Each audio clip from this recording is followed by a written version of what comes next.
네,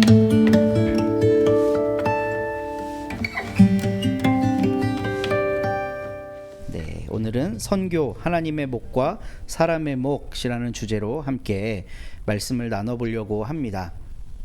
여러분은 선교가 뭐라고 생각하세요? 선교, 미션, 그냥 그건 번역이고, 선교가 뭘까요?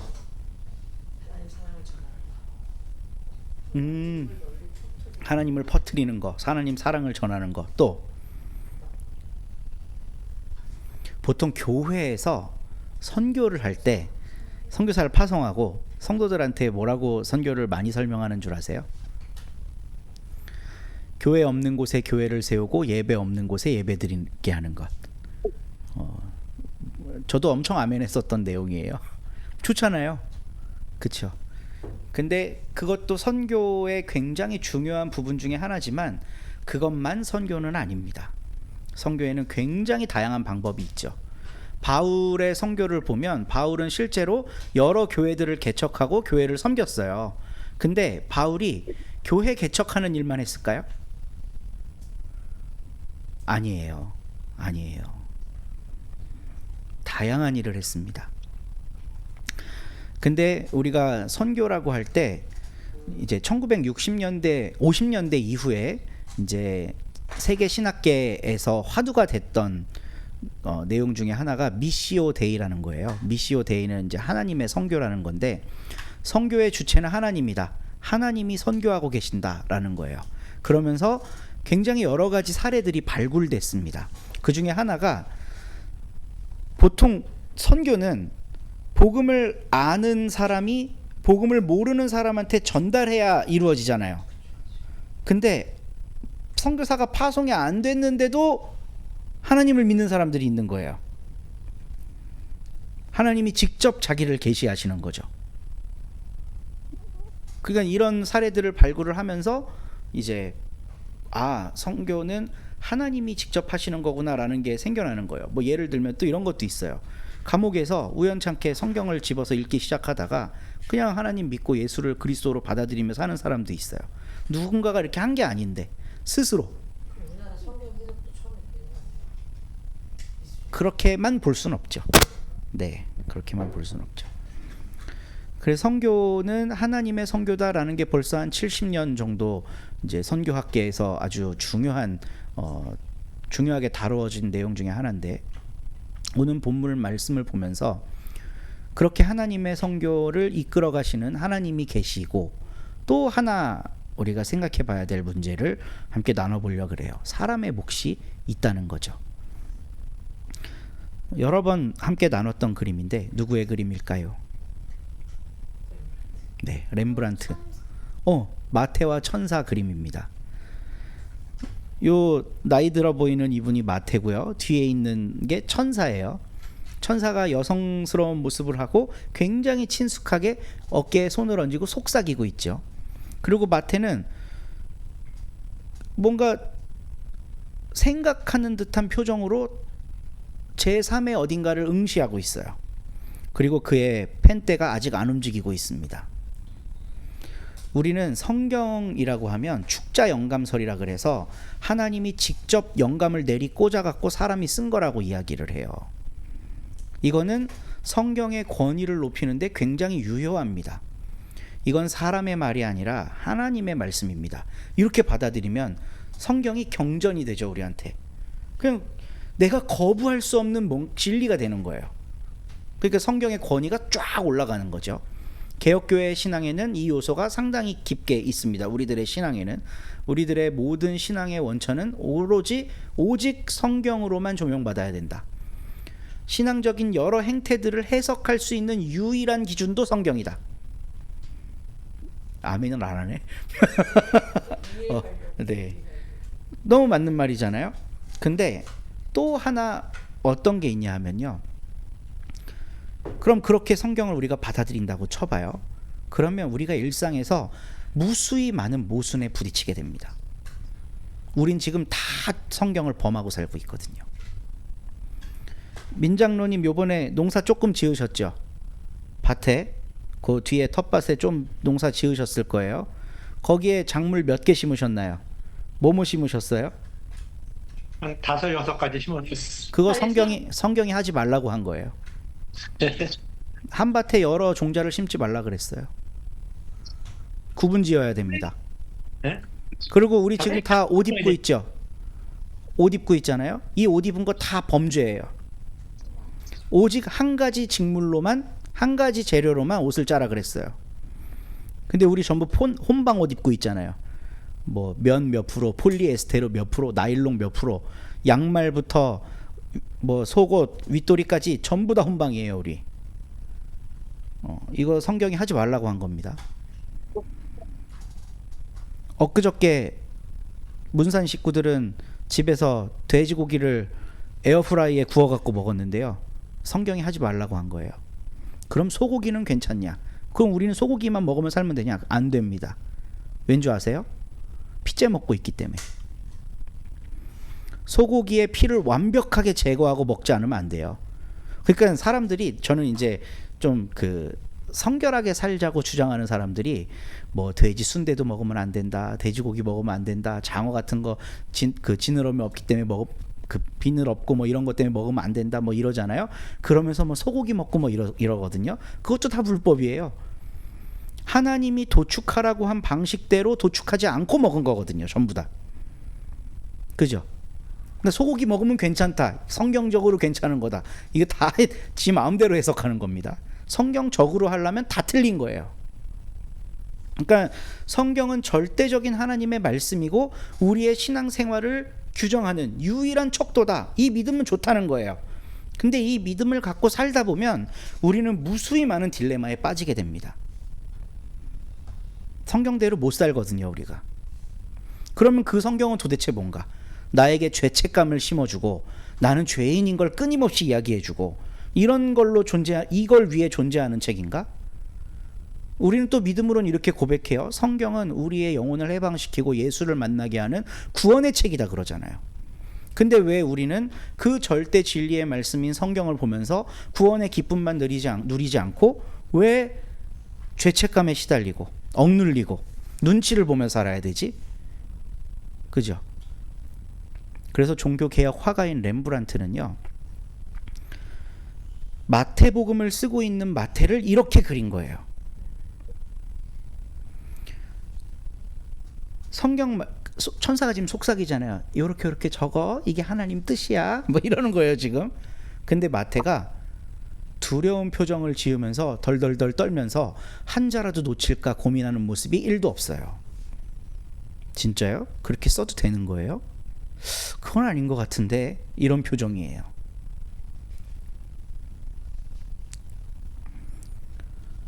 저는 이런 측면이 우리 개혁교회가 가지고 있는 또 하나의 엄청난 자원이라고 생각해요. 구약 성경에 보면 분명히 돼지고기 먹지 말라고 써 있습니다. 돼지고기 먹으면 안 된다고 써 있어요. 명백하게. 혼방옷 입지 말라고 써 있다고요. 근데 우리는 왜 그거 지키면서 죄책감에 들지 않을까요? 그 돼지고기 먹고 혼방옷 입으면서 왜 아이고 오늘도 하나님의 율법을 내가 어겼네, 왜 이런 마음을 갖지 않을까요? 양심의 화인을 맞아서? 우리가 이미 성경을 해석하고 있기 때문에 그래요. 근본주의자들, 축자 영감서를 주장하는 사람들도요, 성경 전체를 다 지키지 않습니다. 자기들의 입맛에 맞는 부분만 발췌해서 지키죠. 그 발췌가 해석이에요. 발췌가. 극 진보에 있든 극 보수에 있든 누구도 성경을 있는 그대로 받아들이는 사람은 없다고요. 전부 다 자기 입장에서 받아들이고 해석하는 거예요. 저는 이렇게 좀 확대해서 보면 이 마태의 고민이 더 깊게 다가옵니다. 하나님의 말씀이 들리긴 들렸는데 이게 뭘까 고민하는 거예요. 렘브란트라는 위대한 개혁교회 화가가 그린 그림입니다. 여기에 질문을 제기해서는 안 돼요. 진리로 받아들여야 돼요. 하나님의 말씀을 속삭이고 있는 천사의 이야기를 듣고 생각하고 고민하면서 복음서를 써내려가는 이 장면, 저는 이거는 성경을 이해하는데 정말 중요한, 너무나도 유용한 그림이라고 생각해요. 분명히 천사를 통한 하나님의 메시지는 마태에게 전달이 됐습니다. 그렇죠? 물론 이 천사도 또 해석했나? 하나님의 천사라고 하는 개념이 나오게 된 게 이제 신구약 중간기에 나온 건데요. 그 전에는 천사 개념이 없습니다. 이제 페르시아 시대 지나면서 천사라고 하는 개념이 나오는데, 천사라는 개념이 왜 나오냐 하면요, 하나님이 청지기로 만든 첫 인류 누구죠? 아담과 하와에게 청지기 사명을 준 이유는 그 아담과 하와가 하나님의 뜻에 순종해서 그 사명을 잘 감당할 거라는 기대 때문이었어요. 하나님의 기대. 근데 그 하나님의 기대가 이루어지나요? 안 이루어지죠. 이것들이 불순종을 해. 그래서 이 세상에 죄가 들어와 갖고 죄가 가득 차요. 10대 만에 이 온 지구에 죄가 들끓어 갖고 하나님이 견딜 수가 없어서 심판을 하십니다. 그때 하나님 마음에 쏙 드는 한 사람 누구 있었죠? 전 지구적인 심판을 할 때 마음에 쏙 드는 사람, 노아. 당대의 의인이라 그러잖아요. 근데 노아를 통해 새롭게 펼쳐진 인류, 하나님께 순종했어요, 안 했어요? 노아 바로 죄 지어요. 그러고 나서 이제는 아담이든 노아든 이렇게 개별적인 존재, 이 나약한 인간놈을 내가 믿고 하면 안 되겠다.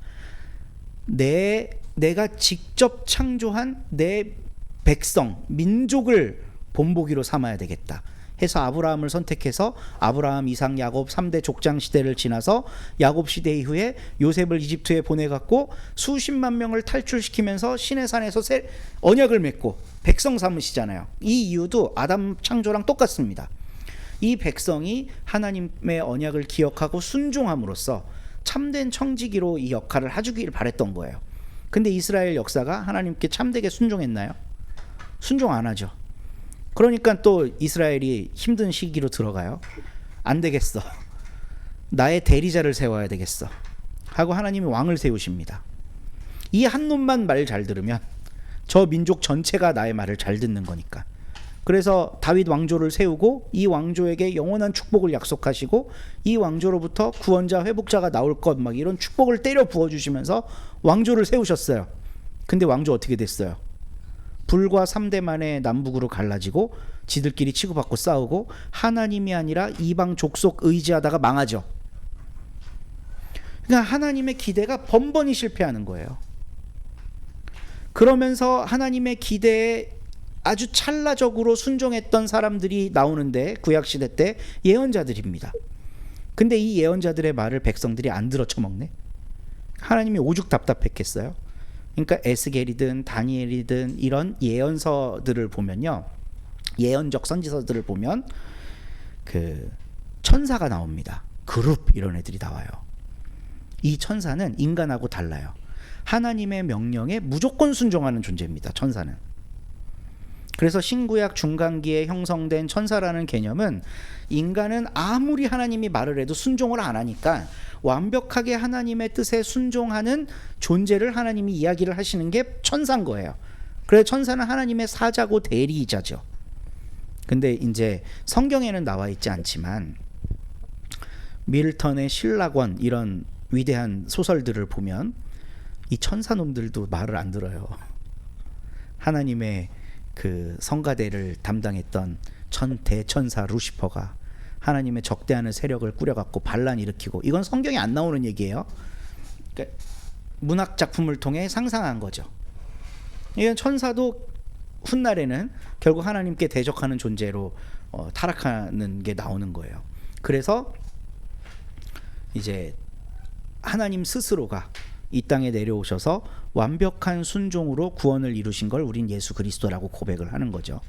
여하튼 천사는 마태에게 하나님의 음성을 대신 전해주는 역할을 합니다. 여기에는 왜곡이 있을 수 없어요. 하나님의 대리자기 때문에.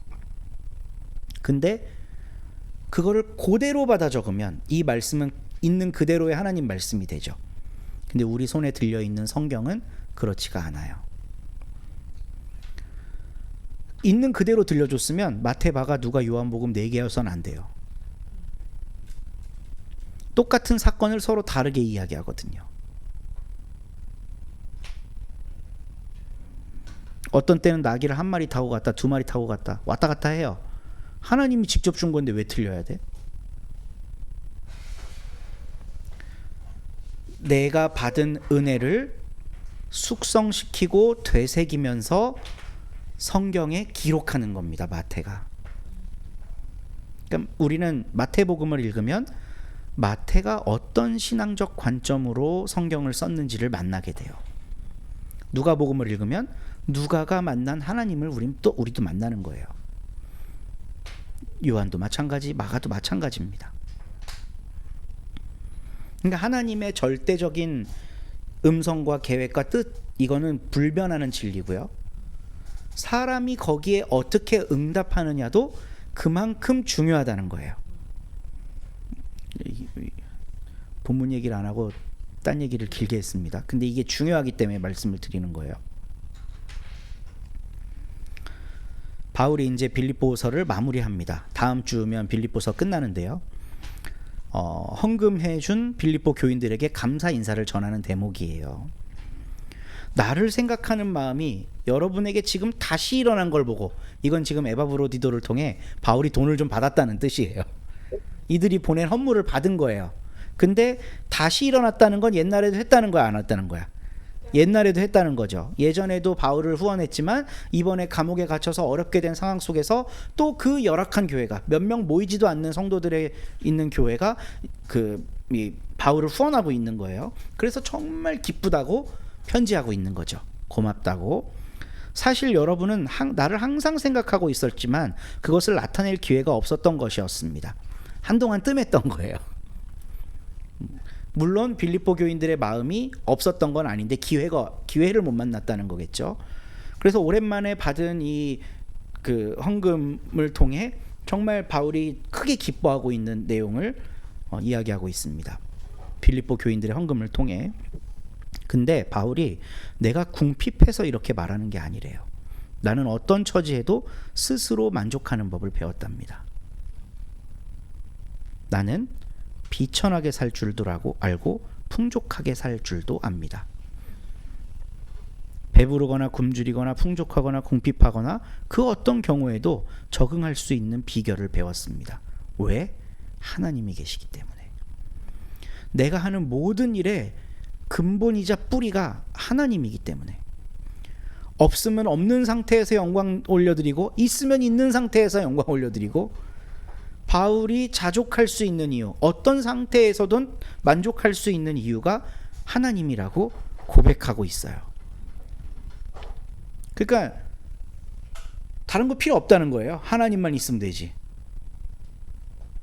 근데요, 여기서 끝났으면 하나님의 전적인 주권 아멘 하고 마무리하면 됩니다. 근데 바울은 그러나 라고 하면서 뒤에 한마디를 붙이죠. 여러분이 나의 고난에 동참한 건 잘한 일입니다. 보통 이 정도 말하면 저는 하나님 때문에 일하기 때문에요, 사람의 도움 필요 없어요, 이렇게 말하는 사람은 돈 받을까 안 받을까? 안 받으려고 하겠죠. 근데 바울은 받아요. 그리고 받으면서 낸 사람에게 당신들이 나의 고난, 그리스도의 고난에 동참하고 있는 겁니다 라고 이야기를 합니다. 하나님이 어떠한 상황 가운데서든 바울을 이용해서 사용하셔서 당신의 선교 사역을 펼쳐나가지만 동참하는 사람들에게도 고마움을 표현하는 거예요. 그리고 그 동참하는 사람이 없다면 바울의 선교는 불가능합니다. 빌립보의 교우 여러분도 아는 바와 같이 내가 복음을 전파하던 초기에 마케도니아를 떠날 때 주고받는 일로 나에게 협력한 교회는 여러분밖에 없었습니다. 내가 데살로니가에 있을 때에도 여러분은 내가 쓸 것을 몇 번 보내주었습니다. 나는 선물을 바라지 않습니다. 나는 여러분의 장부에 유익한 열매가 늘어나기를 바랍니다. 빌립보 교회는 오랜만에 바울에게 지금 뭔가를 보냈지만 그 전에도 끊임없이 바울의 선교 사역에 동참하고 있었던 거예요. 그래서 바울은 사실 바울의 선교 사역에 굉장한 후원 교회였던 거죠. 빌립보 교회가. 또 고마움을 표현합니다. 나는 모든 것을 받아서 풍족하게 지내고 있습니다. 나는 여러분이 보내준 것을 에바브로디도로부터 받아 풍족합니다. 저는 이게 참 저한테 울림이 있는 구절이었는데, 그것은 아름다운 향기이며 하나님께서 기쁘게 받으시는 재물, 재물 아니고 재물, 돈, 재물이 아니라 하나님께 드리는 제사라는 거예요. 나의 하나님께서 자기의 풍성하심을 따라 그리스도 예수 안에 있는 영광으로 여러분에게 필요한 것을 모두 채워주실 것입니다.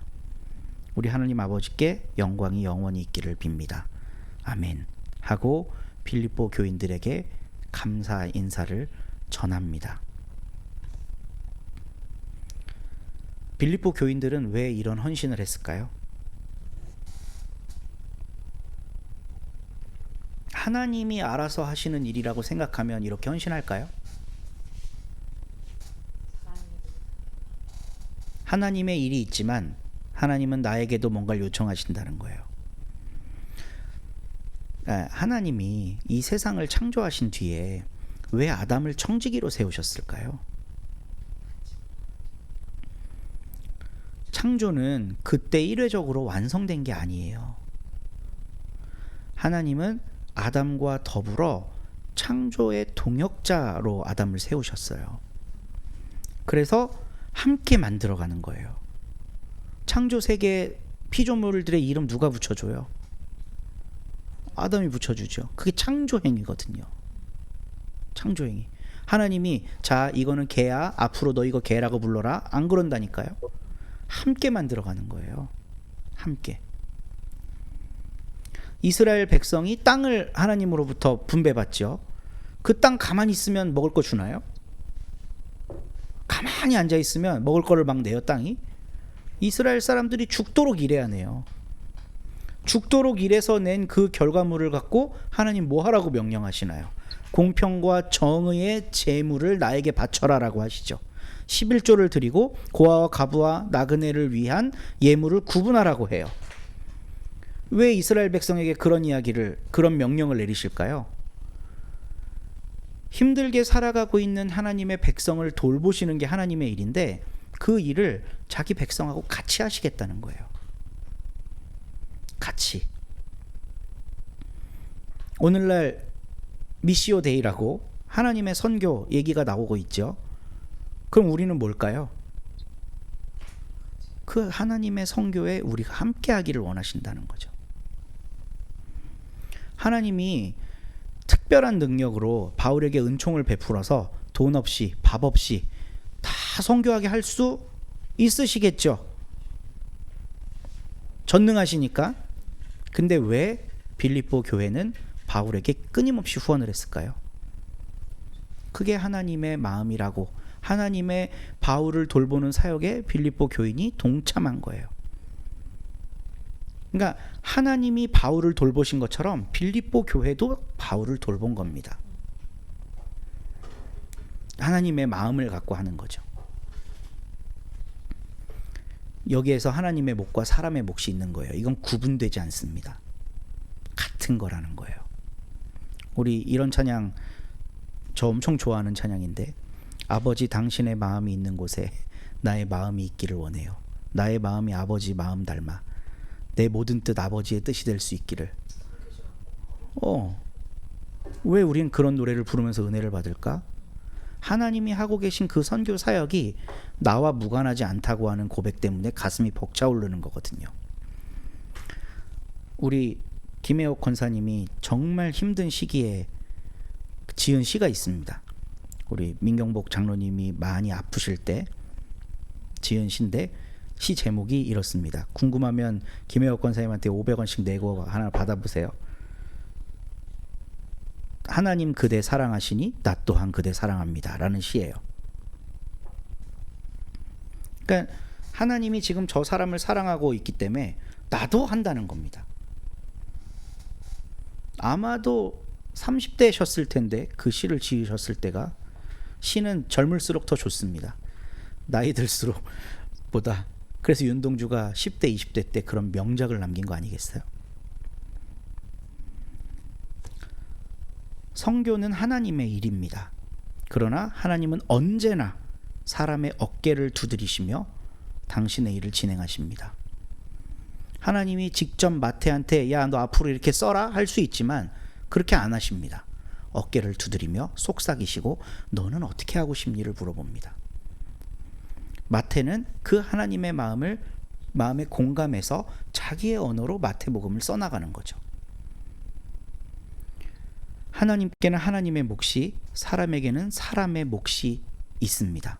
근데 이 둘은 구분되지 않습니다. 그래서 우리는 그 몫을 어떻게 감당할 것인가? 이게 바로 신앙의 과제인 거죠. 내 마음, 내 생각을 하나님 마음, 하나님의 생각과 맞춰가는 과정, 이게 신앙의 과정인 거예요. 과제고. 그래서 오늘 바울은 제가 느낀 바울의 편지의 이 결말은요, 꼭 이겁니다. 빌립보 교인들, 당신들이 이렇게 풍성하게 베푸는 사랑을 보니 당신들 마음이 꼭 하나님 마음 같군요. 저에게는 이 편지의 마지막이 이렇게 들립니다. 당신들이 하는 행동이 꼭 예수 그리스도 같군요. 당신들이 보여준 이 사랑이 꼭 하나님의 사랑과 닮아 있군요. 라고 쓰는 것처럼 저에겐 들려왔어요. 우리들도 하나님과 주파수를 맞추며 하나님이 하고 계신 선교에 동참하는 교회가 됐으면 좋겠습니다. 어떤 교회, 누구 섬기고 뭐 이런 세세한 것도 물론 중요하지만 하나님이 이 땅 가운데 하고 싶어 하고 계시는 일이 뭘까를 찾아가는 게 우선일 겁니다. 그걸 함께 찾아가는 우리 선원님들과 우리 모두가 우리가 되기를 주님의 이름으로 소망합니다.